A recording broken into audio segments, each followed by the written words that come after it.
I have breaking news regarding Paul Manafort. Paul Manafort, 69 years old, likely to spend the rest of his life in prison. The evidence against Paul Manafort is overwhelming. He was tempering justice with mercy. Jurors mingle freely in the courthouse elevators, cafeteria, and hallways with reporters and spectators. I've never seen anything like this. I think the whole Manafort trial is very sad. When you look at what's going on there, I think it's a very sad day for our country.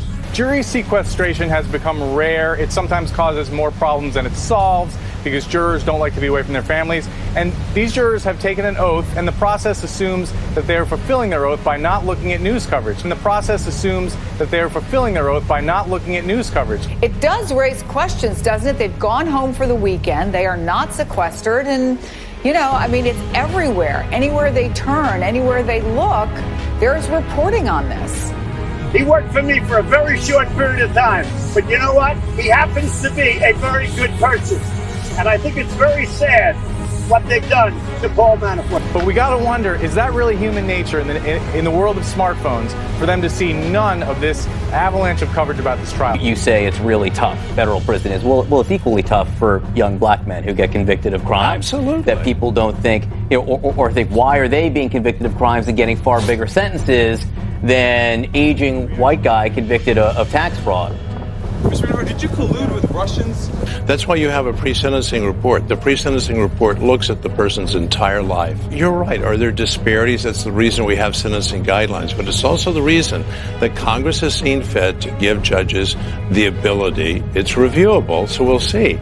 If the prosecutors decide, we're going to appeal this downward departures, they have the authority to do that. I'm hearing from our producers in the courtroom, the judge has imposed the sentence of an additional 43 months in prison for Paul Manafort. He had 47 months on the sentence from Virginia. The judge just now effectively added 43 months on top of that. So that brings us, doing math here, but I'm doing my best, 90 months total.